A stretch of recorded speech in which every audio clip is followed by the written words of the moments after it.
Welcome to Better Odds Sports Betting.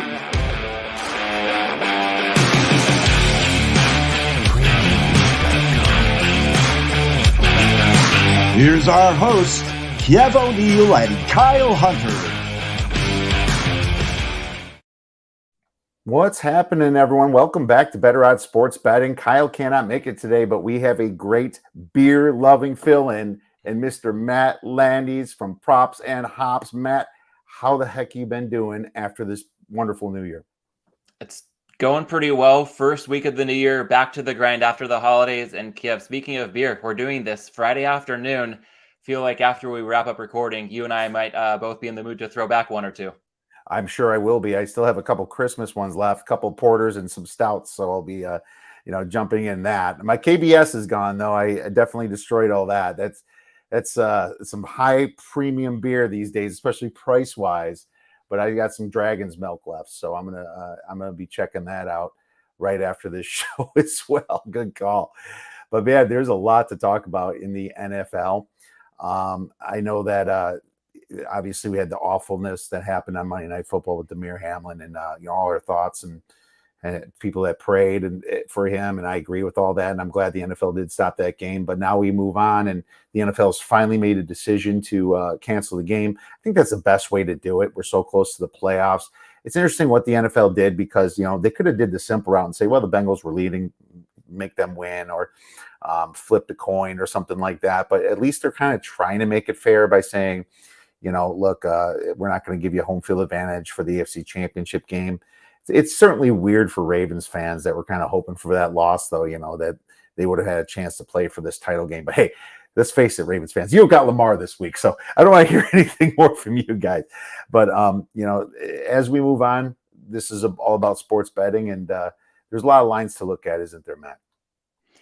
Yeah, and I think that it's a messy situation logistically in terms of what to do. I think it's great to see that by and large, the priority has been Hamlin's health, and there have been some really positive updates there recently. So that has been great to see, not just the updates, but the way that seems to be taking on the proper perspective across even gambling Twitter. As much of a snake pit as that can be, seems like that's one thing everybody has mostly rallied around pretty well.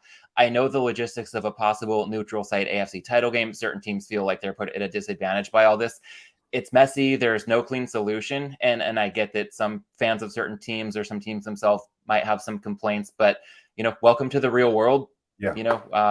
Stuff happens. It's unfortunate, but I'm glad that we can start to look forward and at least have some clarity on what's in store this week and in the weeks to come throughout the playoffs. Absolutely.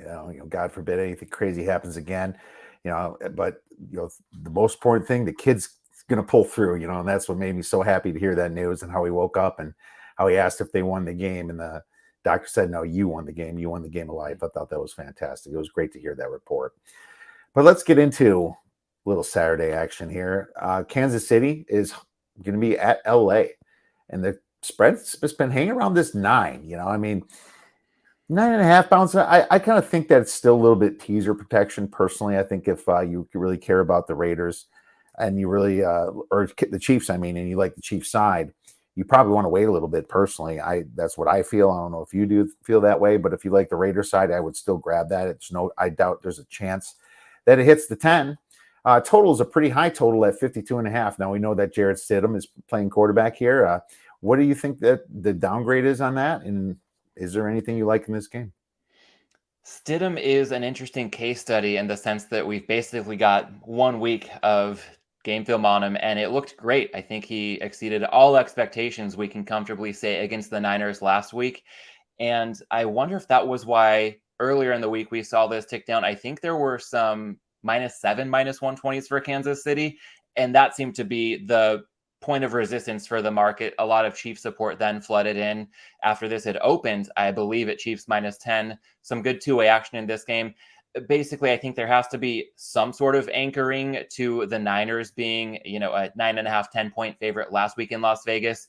Kansas City up there with the best teams in the league. I think it's safe to say that from a power rating standpoint, the Chiefs probably a touch better than San Francisco, and the Chiefs went into San Francisco and just put the Niners behind the woodshed not too long ago. So if we think San Francisco -9.5, -10. Kansas City laying significantly less than that. I can see why the Chiefs has drawn some support to get back up closer to double digits. But to your point about teaser protection, I'm thinking if we do see any more Raiders money, or if we see this hover around, the -9 range, even better than 9.5, a 6.5 point teaser might be in play for Kansas City. I'm just waiting to see what this game does, along with a game I'm sure we'll touch on later, the Bengals. Currently, both of these are in that range of, borderline 7-point teasers, maybe 6.5 point teasers if the Raiders and or Ravens see some support. A week like this, I'm in no rush to play teasers. The whole goal of a teaser is to reduce variance and cross through some key numbers. And with the motivation questions or the lineup uncertainty, there's a whole lot of variance. And I like to sit back and let market efficiency be my best friend in week 18. So for this one, nothing at the moment except for keeping the Chiefs on that shopping list as a potential teaser play, even if it means laying an extra 10 or 20 cents to cross all the way down through the 3 in a 6.5 or 7-point teaser, should the Bengals oblige as a strong partner to pair with Kansas City. Yeah, I mean, teaser is probably the only way I would look at this. I think this total is even a little bit high for what this game might mean for Kansas City and how the Raiders probably want to try to spoil them a little bit and try to not, get them any home field advantage that, they could possibly stop them from. I don't know a lot about Stidham. My downgrade from Carr to Stidham is about 3 points anyway, because I think if this was Derek Carr in a perfect situation, I would put the spread at 6. But I think the Stidham justifies going past the 7. But going to the 9, I don't know.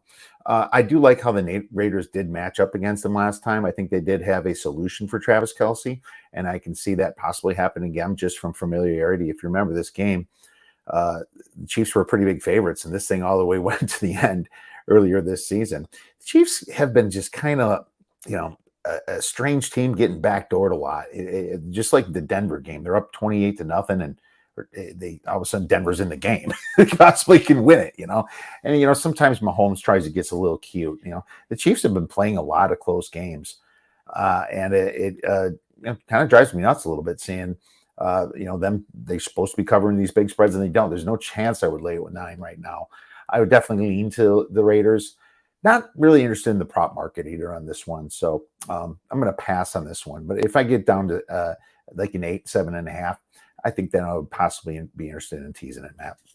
As you touch on the prop market for this one, there is one note I'll pass along. This one courtesy of Hitman, who I have done props and hops with on Fridays throughout the course of the regular season, specifically focusing on that props market. When we did our show earlier today, he mentioned liking Mac Hollins under 35.5 receiving yards, and it looks like that's still pretty widely available, flat -115 at most shops. And the rationale was that, to your point, Stidham, a pretty big unknown, and we saw, the top of his range of outcomes last week. And if there's any sort of return to earth, I think Hitman also mentioned that even as good as Stidham was in the game against the 49ers last week, Mac Hollins wasn't prominently featured in the passing game. Makes sense with Adams, Waller, Renfro healthy. So a look at Hollins under 35.5 receiving yards. I can't go against Hitman when it comes to props. He's about as sharp as anybody in the world when it comes to this market. So that's another one that I have gone ahead and put in pocket as well. I love it because Mac Hollins was thriving during the time, mostly when Waller or Renfro or both were out. And now you see this number at DraftKings is 35.5. I'm sure at Betfred is close to the same. I would, I like it. That's a great look at it. So no disagreement with that. I think that is a sharp play right there. So wonderful call from the Hitman and you on your show, Props and Hops. Let's move on to the next game then. And we have the Titans at the Jaguars. This is back to 6.5. It's been, I know there's some sharp action that hit the Tennessee Titans. I understand the action. It went down to 6. Are you invested in this game? Or is this a game that you plan on getting invested on in the near future? So I was hoping to see +7. I know it flashed at some books, but it didn't last long and it was never really widely available. At +7, I feel like that's a go for me on the Titans. In the 6.5 range, I don't know, maybe you can talk me into it. Maybe a game time decision for me on whether or not to bet it. It's one of my, I think, stronger leans at the moment. Basically, I think that Tennessee getting some key defensive pieces back, getting a pretty good advantage this late in the season with a substantial edge in rest. They played last Thursday and largely treated that game as a bye week to prep for this showdown with the Jags. Jacksonville didn't have to put forth too much effort too late into the game to dispose of the Texans, but they played that one on Sunday. So between extra rest, getting some defensive players returning to health, again, it can be misleading. If you look at the Titans injury report, it looks really good. They have a lot of production, especially defensively, on injured reserve right now. So I don't mean to imply that the Titans defense will be at full strength like we would have imagined back in week 1. But yeah, Tennessee, I think, could be trending in the right direction. Vrabel with extra time, I like what he might be able to do. And I mean, no disrespect toward the Jags and their surge and what Doug Peterson has done, showing the impact of going from Urban Meyer to a more than competent NFL head coach. So, I still think the Jags very likely to win this game, but I think that with the poor recent results we've seen out of Tennessee and the very strong recent results we've seen out of Jacksonville, the Jags might be being priced at just a bit of a premium here. So I'll see what you have to say. I'm on the fence, a lean at this point towards Tennessee. All right. No, fair enough. And, Amani Hooker's been out for a while, and it looks like he's been is questionable now coming in. I thought he was on injured reserve for a big portion of the season.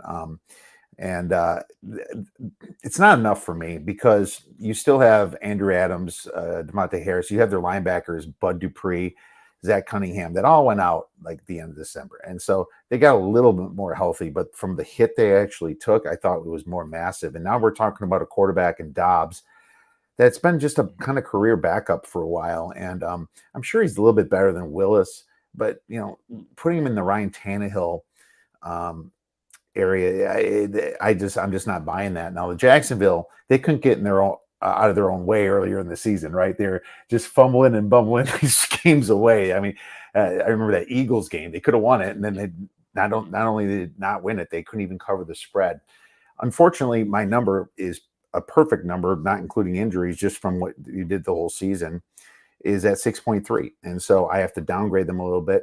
For Dobbs, I would probably make it at a 7 if it was me. So I'm on the opposite side from a lean, but it's not enough for me to get there. I think that if you like a parlay, you can partner it with another -6 somewhere, and you're going to get like even money, rather than waiting for a 7.5. There's no reason for that. I don't think you're going to get a 7.5, obviously. But I always like to parlay the 6s and 6.5s if you really like that side. So I lean the parlay because I think the Jaguars and Doug Peterson do take care of business. And I'm hoping my 18-1 ticket on Doug Peterson comes through and goes right through Brian Daboll. So maybe when they bench their players this week, when we get to that Giants game, we can talk more about that. I think we might have discussed that previously because I've had that in the back of my mind. Despite the Jags surge, they are not getting much attention when it comes to the Coach of the Year market. And I get that Daboll has done a great job. Sirianni's done a great job. Kyle Shanahan working with Brock Purdy. I mean, we can't say enough good things about the way that he's running the Niners right now. But the thought was that if the Jags were to win this division, 18-1 would be pretty lofty for Doug Peterson. He's probably not going to win it, might not even come in second place, but can feel good about the process, even if the result doesn't follow suit. I did want to make sure also in the prop market for this game to note that there's a lot of attention this week on contract incentives and players chasing certain milestones.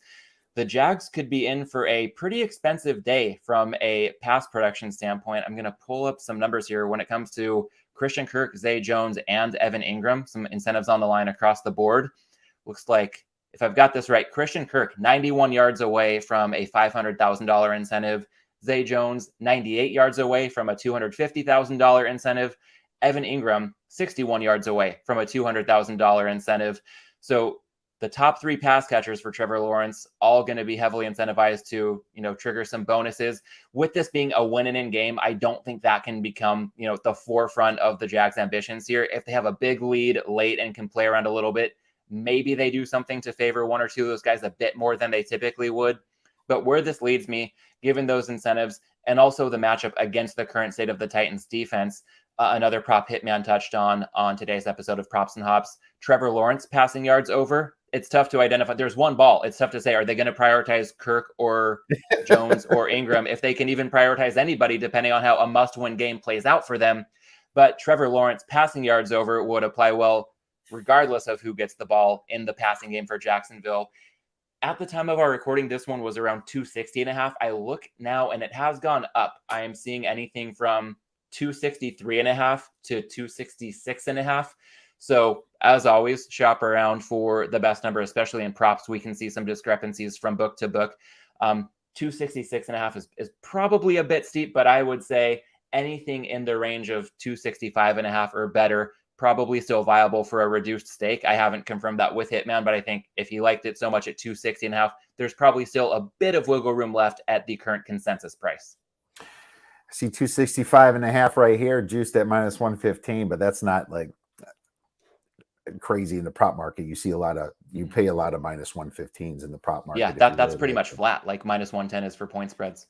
Yeah, I think there's a couple books out there that I do know that are a little bit fairer about that. But yeah, minus 114, minus 115 is very common in the prop market. You know what's really interesting that I just looked up here? If you want to see where Tennessee Titans, how they give up yards to tight ends, they give up 68 yards, per game to tight ends. And that's not good. I mean, that's good for Evan Ingram, but it's not good for that team. So and this is just a site that gives, numbers and stats on how teams do on defense against position groups. I use this for fantasy football. I use this for prop bets. So this really pulls me towards the Evan Ingram prop here, looking at the over 61 or 62, whatever you said it possibly will. Or no, sorry, that's the incentive. I bet you his numbers are actually lower for that. I should pull his numbers up right here. 49.5 to the low 50s should be consensus for Ingram. Okay, yeah, no, that's we are at 49.5, juice to minus 125. So if you want to pay some juice, there you go. Or you can sell it down in some books as well. Sell it to 151 or something if you really feel confident about it. But just wanted to throw that out there. I'll be making my decision a little bit later on that one itself. Love the looking for incentives. That's a baller move right there. Good job looking for some of those incentives. It's key. I mean, I feel bad for Trevor Lawrence. So like you have a bunch of receivers yelling at you, I gotta get paid while you're in the huddle. Imagine something like that actually happening. Hopefully it's not that crucial. Yeah, and they'll all get paid more if they can win this game and go to the playoffs. So I think the incentives probably hold a lot more weight in teams with the proverbial nothing to play for mindset in week 18. But it's just a scenario where if the Jags have a big lead and it's late and they have a little bit of wiggle room, something worth considering. And in props, it's interesting this year. I know that incentives and milestones have been talked about in years past, and that's absolutely worth considering in the market. But now it seems like the window of opportunity is so small to get down on any edges. A lot of these incentives and milestones are making the rounds in the sports media verse before some prop shops have even opened up. So books are getting this info before bettors can even act accordingly. So I think it's certainly worth considering for week 18, as a lot of players are chasing contract incentives or certain milestones. But I feel like this year, relative to years past, it's not not a shoe-in by any stretch just to say that because somebody's chasing a certain bonus, they're going to get it, especially in a game like this where the Jags, they're going to prioritize winning the freaking game before they even think about some of these incentives. 100%. I think that, that's important to think about, that winning the game is the number one. If they can get a couple extra garbage yards at the end, that's where that comes in. They'll be like, hey, Trevor, come on, I'm 75 yards right here. So you might get some of that. Let's move on to the next game. We have the Patriots at the Bills, and some books are at 7.5. I'm actually surprised because this is the only book at 7.5 right here. It's mostly 7 painted across, but if you have any outs that can give you 7.5, definitely look at that one. So it took me a while, but I finally got to the window on the Patriots today. I was back and forth here and about the Bills' motivation. You can say two different things. How is it going to affect them? Well, I know they're distracted this week. They've played for the Patriots before, but there's a big distraction, which can only, I think, hurt them. Now, can you say they're going to win one for DeMar? Maybe, maybe so. But I think when you're going to get 7.5 points and you have the situation, you probably got to look a little bit more towards the Patriots on this one. One thing I did notice is that, with the Bills, their injury report's pretty serious itself. I mean, you have to factor in that Hamlin was an important safety there. He was. And it's not like you're going to get Micah Hyde back. Hyde's was working out on the sidelines, but he's still stuck on injured reserve. There's nothing saying that he's going to play. And so now you got your other safety out, Hamlin. And then what about Taron Johnson? Taron Johnson was removed for a head injury or a concussion that same game. And then obviously Christian Benford, one of their other corners was, has been on injury reserve. He might come back, but there's just a lot of banged upness. And this is just a massively important game for the Patriots. I almost feel like it's almost like a free roll to grab the 7 or 7.5. So I did play them for a couple stars. What are your thoughts on this? I'm pretty torn on this one because I totally see the angle that Buffalo has been distracted all week. Their practice routine has been completely disrupted, and very understandably so. So I think, practically speaking, they could be in a tough spot. Plus the injuries you touched on. It could be tough for the Bills to get it together for this one.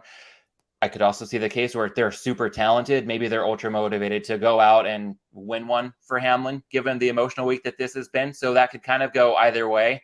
I don't know how to read those tea leaves exactly. I tend to try to think in more practical terms. So I totally get your look at the Patriots there. One other angle that's getting a lot of talk about this game is that with the Chiefs playing on Saturday night, Kansas City could lock up the 1 seed. And we know that there's the possibility now of a neutral site AFC title game. So it doesn't totally mean what it used to get the 1 seed in this one-off scenario.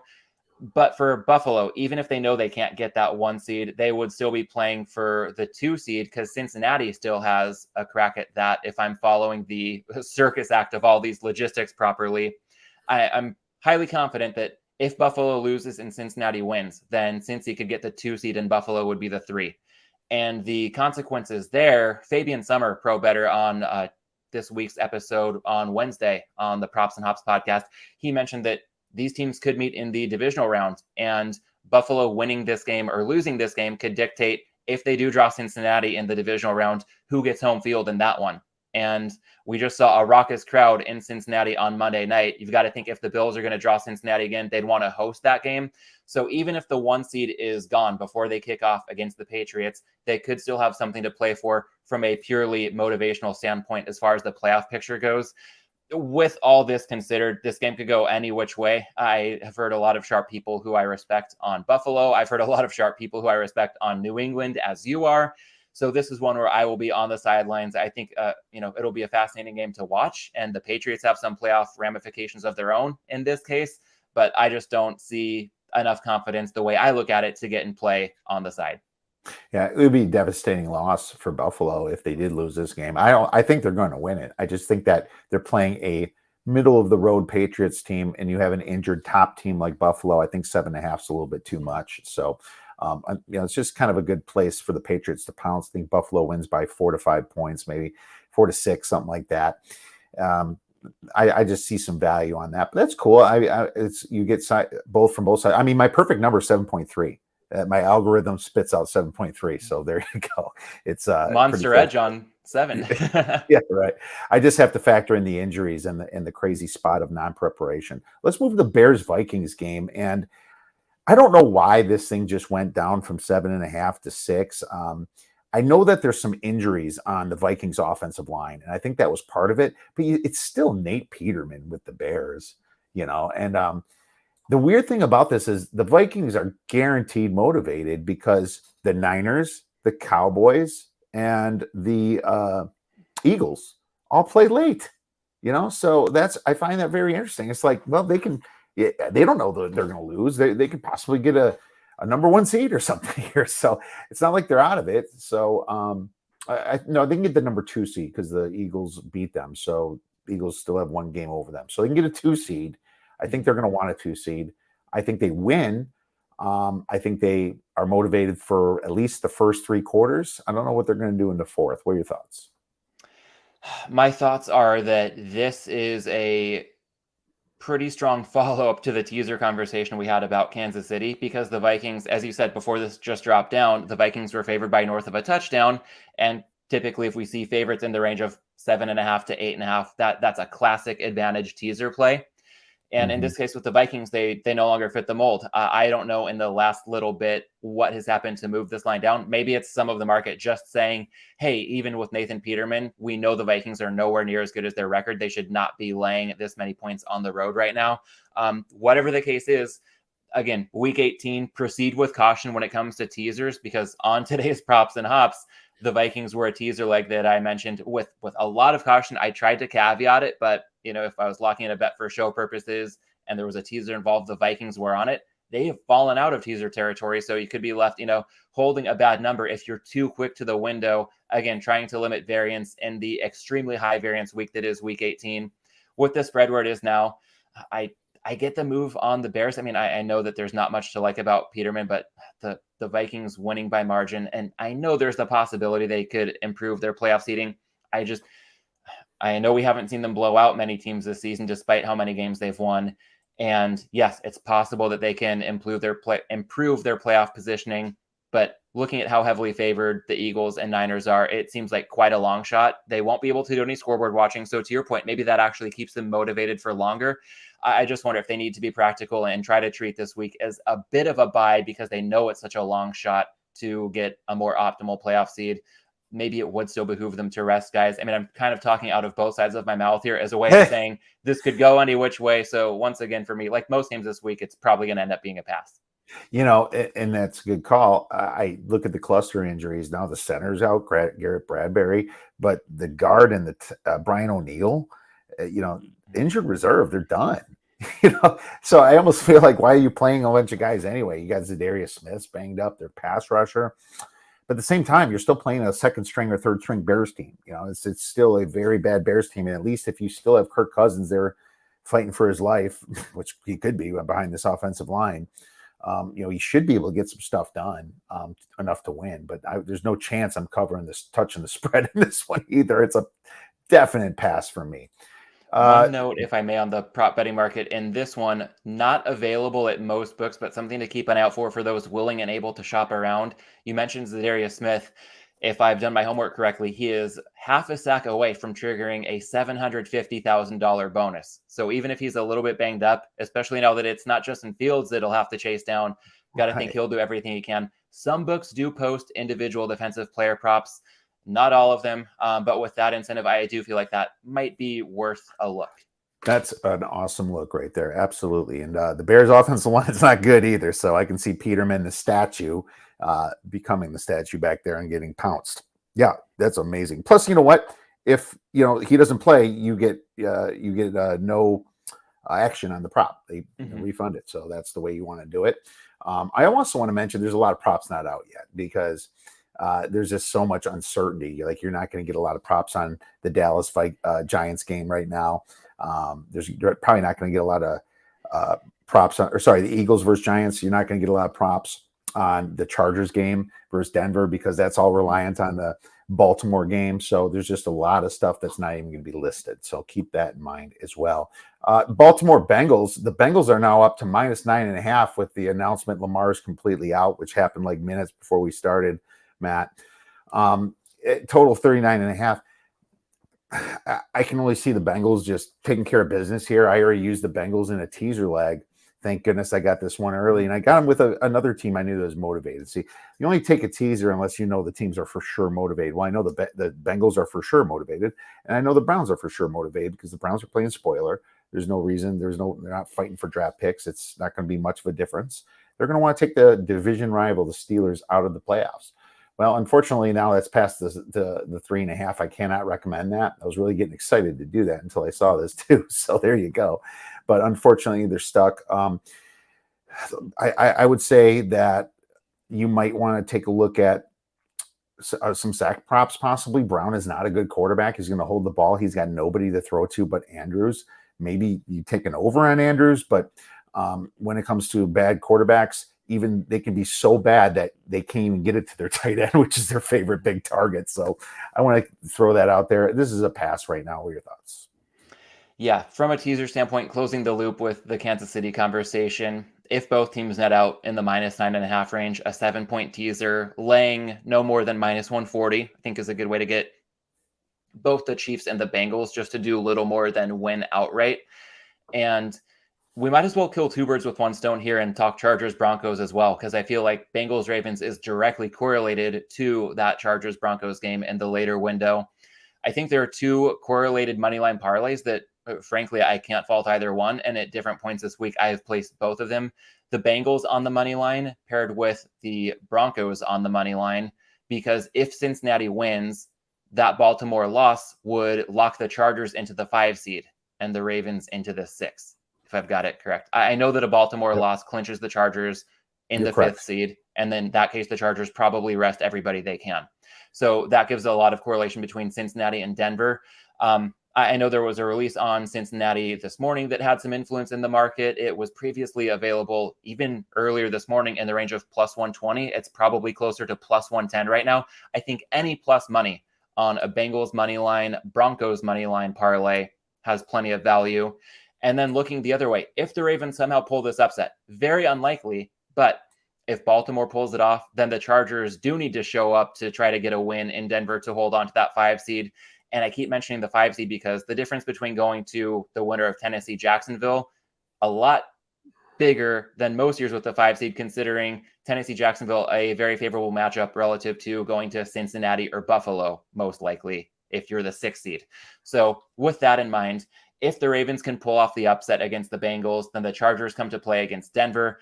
And right now, before we recorded, I checked, it was north of 10-1 at most books, that correlated parlay with the Ravens and Chargers on the money line.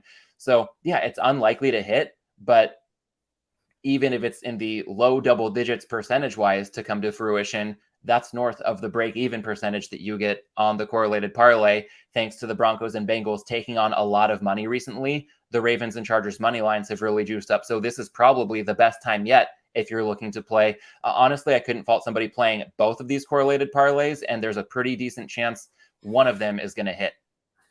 I don't disagree with that at all. It's a great play. I'm already invested in the Broncos plus 3.5 from earlier in the week because I see this. You've done your job. But I'm not even buying back. This thing gets 3.5. I'm not even buying back. It's just a situation where it's all Denver after this. Now, of course, I'll be running to the window if for some reason Baltimore in the 4th quarter has got a chance to possibly make this upset. So keep that in mind. So always, have money management in mind when you do these things. If you're going to do another parlay and have a little bit on that, you have to cover it, so make sure that you make the right decisions. I don't see much of a scenario where the Bengals don't cover or don't win, but it's not like it's 14, it's 9.5. So just be a little careful there. They're a little bit flustered from what happened as well. Right. Yeah. And to your point about, yes, it's unlikely. All season long, it seems like we've seen unlikely underdogs winning. It felt for a while into the middle of the season, like the more football I watched, the less I knew about football. So we've been taught plenty of times that anything can happen. And just to break down the math a touch more, when we're seeing the range of about plus 10.50, 10.5-1 on that Chargers Ravens money line parlay, that's a break even percentage of less than 9%.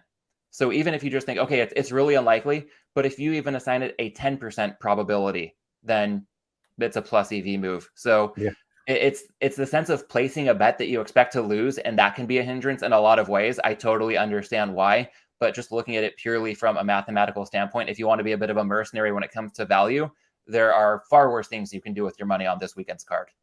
Yeah, that's for sure. Yeah. Ravens win. You got a pretty nice plus money action on the Chargers that should beat a really bad Denver team. So keep that in mind. If the Chargers need it, then they should be able to. Exactly. Well, let's look at the I wonder if the books might pull this game off, which would really screw up some people too. There's a chance that you might get some shenanigans that they pull this Chargers game off for a while until they get a good number and find out the end of that Bengals Ravens game anyway. Mm-hmm. So be a little careful. There's the Browns Pittsburgh. I don't have a lot to say, but that the Browns are a better team in my opinion than Pittsburgh. I played them at the 3. It's at 2.5. It's perfect teaser. If you can find another teaser later in the week, some books allow you to take the first side and wait on the second side. Either possibly one with the Cowboys if you think they're going to win. I wouldn't do the Cowboys, but what are your thoughts on anything on that one? Yeah, 2 quick thoughts here. One, like you said, this is my favorite teaser leg of the week. I mean, kudos to anybody who got, +3 or better with Cleveland against the spread. But now that we're locked in at 2.5, it appears that we're going to stay in that range. Really good teaser, low total, division rivals. This drives down variance. That's exactly what we want when betting teasers. Finding a second leg, I guess I'll leave it up to anybody in the audience to choose their own adventure there, because aside from the Browns teasers, in that 6-point range can be pretty tough to find optimal matches for this week. But I do like your look at the Browns in a teaser. Just keep it in mind, and maybe another game slides into the teaser territory to pair with Cleveland. And from a prop betting standpoint, Amari Cooper, over 62.5 receiving yards. That's one that Hitman brought to my attention this morning as well as we recorded. I'm going to look for the current consensus line to see if it's moved much. I know he's got some market influence. Fortunately, this is one of the few Sunday games where we do have receiving yardage props on the board. It looks like that's still pretty widely available. Some 63.5, but a lot of 62.5 for Amari Cooper. Rationale, this is a more low-key incentive. I believe if Cooper hits a certain, and it's a fairly realistic target this week, he's going to set a new career high in receiving yards. I have to double check myself on that, but I think that was Hitman's reasoning. It hasn't got as much attention as a lot of the incentives where somebody might get $500,000 if they do something, that's more eye-popping. This is more of a personal milestone that hasn't made the rounds as much, so the edge could still be there for a bit longer, and it's great to see that the number is widely available, so wanted to put that out there. Also, I know the Browns passing game has been a laughingstock by and large since Deshaun Watson returned, but this might be a step down in class in terms of defenses that he's facing. The weather doesn't seem like it's going to be as big of a factor as Watson's faced in certain games in Cleveland. We all saw what it was like Christmas Eve against the Saints when just being outdoors looked miserable. So as Watson finds his footing, gets some better conditions to deal with, a more favorable matchup for Amari Cooper to go over 62.5. Again, this is a game where Cleveland, they want to, knock out their division rival. Maybe finally dismiss the narrative that Mike Tomlin can't have a losing season in Pittsburgh. I'm sure the Browns want to win this game, but they are one of those teams with quote unquote nothing to play for, having been knocked out of the playoffs. So this is a spot where, if everybody knows what Cooper is trying to accomplish, they can maybe funnel things his way a little bit. And Pittsburgh's defense is not the same Pittsburgh defense in years past where they could really put an end to that if they really set their minds to it. That's very possible. I don't think Pittsburgh's got a good defense if they don't get a pass rush. I think it's all TJ Watt pretty much. And if he can't get to Deshaun Watson, which in the past has been a very, mobile quarterback, then they're going to start throwing the ball pretty good. And I can see Amari Cooper having a massive game here. That's why you've got a little bit higher of a total, 40.5 with Pittsburgh. It's like you don't see a lot of Pittsburgh totals over the 4-0 lately. So I find that very interesting. This would be a great game to watch, by the way. I think this would be one of the best earlier games to watch. I think that these teams don't like each other. I think they're going to be in their face. I'm excited for that one. Jets, Dolphins. So this is back to 3.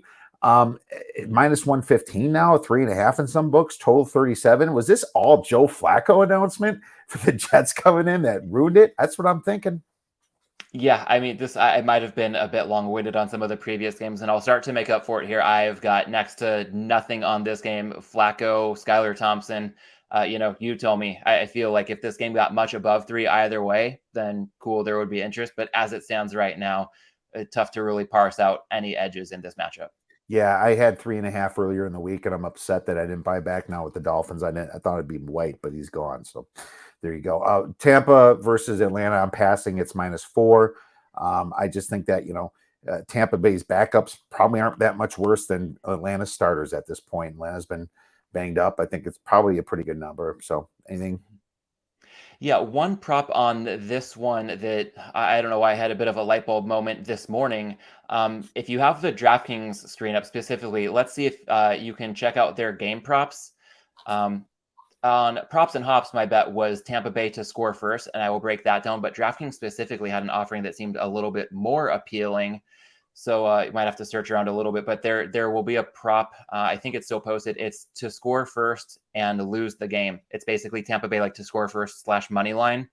Okay, I see some of the game props, but I don't see score first. So let me go to if you can. Yeah, props. It might require a little Command F. I think it was on the game props menu, but if you can poke around a bit, if not, I'll still break it down. The more widely available prop, Tampa to score first.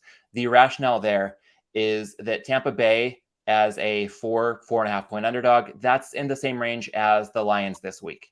And I mentioned that because the full game spread is often used to then have books derive the first to score odds. And Tampa Bay and Detroit are priced in the same ballpark as the team to score first in their matchups. Big difference here. Tampa Bay is +4. because they're probably going to be resting their starters for most of the game. But for whatever reason, it's looking very likely that they're going to play their starters early on. So even though they're a 4-point dog for the full game, that is not an accurate barometer in this specific matchup for which team is going to score first. I think most books simply just said, okay, it's a 4-point underdog. Here's our chart. Okay, here's the odds on which team scores first.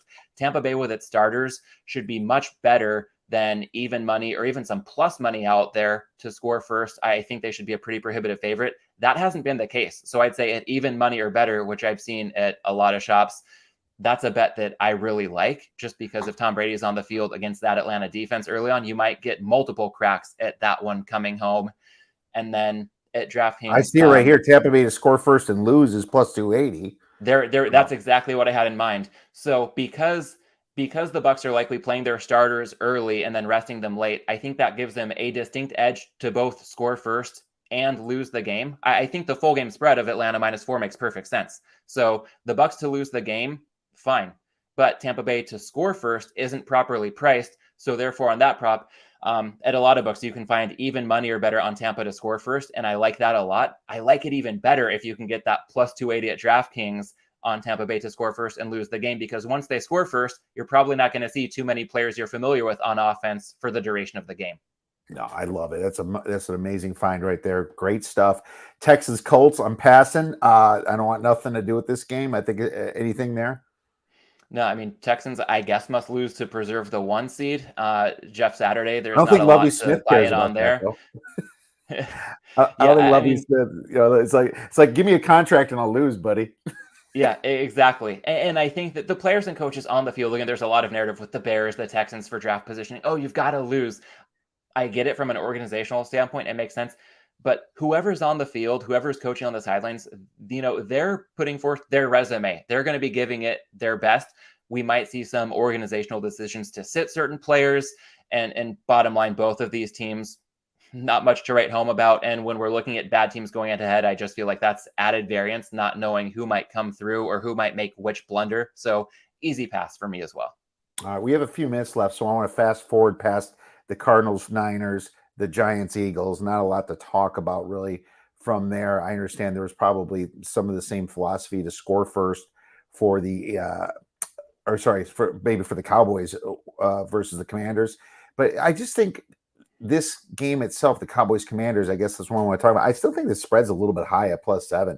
I know the Cowboys will be motivated at least through the first half, because just in case the Giants are going, the Giants, if Dayball plays his starters and tears like an ACL or some bad injury that's going to knock him out of the playoffs, it's his ass, man. He's in trouble. I know there's a narrative out there that says because the Eagles screwed them over 2 years ago by benching their players, the Giants are going to get revenge. What's revenge worth? Your job? And he wasn't even there.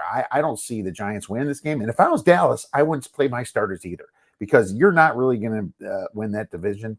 I know the game's at the same time because the NFL's messing with you, but in my opinion, I think you just play your backups. I like Washington a little bit.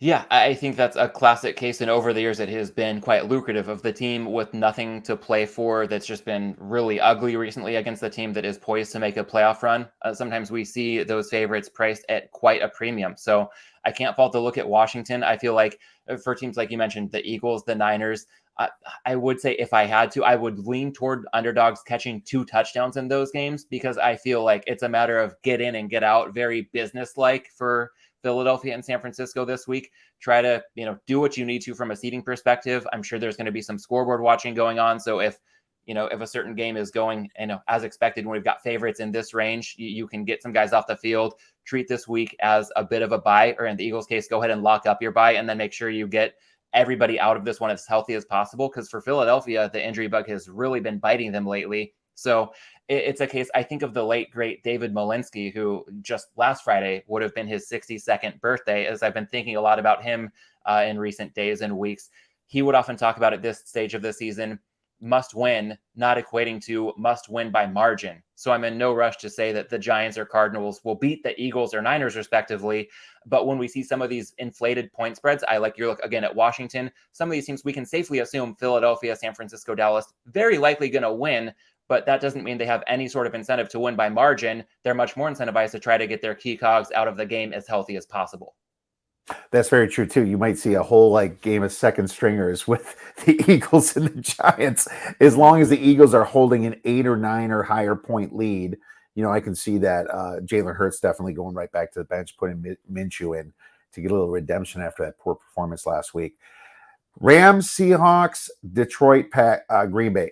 These teams are very correlated, as we know. As a Bears fan, I've been crying and yelling about how they set this up pretty well for the Packers all week. But what I will say is that I still think the Lions are going to be motivated. I think the Lions are going to come in, and I think Dan Campbell's just that fiery coach. Be like, you know what? If we're going down, we're taking them with them. It's a division rival. That's what so I do kind of like the Lions in here. I have these at 2 very equal teams. I don't have the Packers that much higher. Actually, a smidgen higher, maybe. It's like literally, I think the Lions and Packers are very close. I know the Packers are kind of on a run, but if you looked at the teams they played, the Miami without Tua, they've been leaking oil all over the place. I think Detroit's going to cover this one. And just going back to the Rams Seahawks, there's all the pressures on the Seahawks on this one. The Rams are the Super Bowl champs, and maybe they go out being like, okay, well, you know what? Let's ruin somebody's day because we're not going in. We had our little, honeymoon year where it didn't really matter. Let's go out with this big law. I think the Rams are a little bit. I would make this line a 4, not a 6. So, what are your thoughts? Yeah, I'll say, as you were saying that, I think Circa might be listening to our conversation because somebody does not like what I said about must win not equating to must win by margin. The Niners have ticked up to a 14.5 point favorite. So maybe 14 is not quite high enough for some of these dogs. Stand by the concept nevertheless, but seeing some real-time market movement. When it comes to the Rams Seahawks game, yeah, that's when I was waiting when this one was sitting on 6.5. I was waiting, given the asymmetric risk, 7 being a quite key number, waiting to see if +7 showed. Never really got there to any real extent where it was widely available. At +6 now, that's probably my strongest lean that I haven't played yet. So I would be inclined to take the Rams with the points at Seattle. That said, again, must win, not meaning must win by margin. I still do feel like the Seahawks, in all likelihood, win this game. And that could set the stage for an interesting dynamic on Sunday night where the Lions are eliminated before they kick off against Green Bay. If and when Seattle wins this game outright, even should the Rams cover, fingers crossed, I feel like the market is going to have a knee-jerk reaction to inflate this point spread even further in Green Bay. I think the current line of, we're still 4.5, right? Yeah, even seeing some 5. Yeah, it's 5 really at DraftKings. It's 4.5 in some other books. Yep. Yeah. So at 4.5 or 5, I think we're already seeing the Packers premium built in a little bit. I would not be surprised to see this one touch +6 if Seattle wins and Detroit's, quote unquote, got nothing to play for. With Dan Campbell and this team, I don't think the Lions are going to let up, especially if it means a chance to derail the Packers postseason aspirations. So right now, it's a tentative play. It's pending the outcome of Seattle Rams, but it's almost an automatic go for me if we see a +6 or better for the Lions, pending the outcome of that Seahawks game against the Rams. A Seattle win would have me expecting to see +6 or better, and I would be glad to accept +6 or better on Detroit at Green Bay. Considering the Lions and Vikings, what we've got to say, those are about equal teams. I mean, we just saw the Lions put a good beatdown on Minnesota. Minnesota last week closed +3, a soft +3 in Green Bay. So for this one to be at 4.5 or 5 and possibly trending upward if Seattle gets a win and the market does what I think it will, I just feel like, those extra points, nothing's a lock, nothing's a given, but I feel like those extra points could be a bit of a gift for Detroit on Sunday night. It's a big spot for Baker Mayfield as well, coming into this game. And he's looked to be a pretty capable quarterback so far. I know the Rams, don't have the best players. Donald's been injured and he's out for the year, but they do have probably the better coach in McVay. And I wouldn't be shocked if the Rams win. And if the Rams did win, does this line go to 4? This Lions line? I think it does. I think it goes the opposite way if the Rams win. So that's interesting. Mm-hmm. Yeah, I mean, if anybody thinks the Rams win, then I could see this going down. I don't think it goes to 3, but I would not be surprised if we're looking at Packers -3.5 with a Rams win or Lions +6 if the Seahawks win. I think a lot of people would take 6s on Detroit if they showed. Bottom line, I think the line is fair right now, given that it's pending the outcome of an earlier game. But I think we can confidently say it's not going to close 4.5 or 5 at Lambeau Field on Sunday night. Yeah, I just want to see chaos. The degenerate in me wants to parlay the Rams and the Lions money line, baby. But the smarts in me, the investor in me, doesn't want to do that at all. But you know how it is. It's going to be a great game. I do think the spreads are a little high on both of them. But Matt, man, we are out of time. Thank you so much for coming on this show and breaking down all these wonderful games, all these wonderful prop plays you gave us. I'm definitely going to be diving into the sport book a little bit and take a look at some of those incentives that you mentioned. I knew of a few of them. You turned me on to a few. So really appreciate that. Where could our listeners and viewers get your great information and media? Sure, Kiev. Always great to connect. Thank you for the invite to rejoin the show. Easiest place is probably Twitter at mlandis18, and then the Props and Hops podcast, wherever you get your podcasts. Yeah, make sure you guys check out Matt Landis. Very much enjoyed beer. Very much enjoyed the Props and Hops show. Everyone, good luck this weekend. Enjoy all the games and go get some winners. Thank you for watching Better Odds Sports Betting.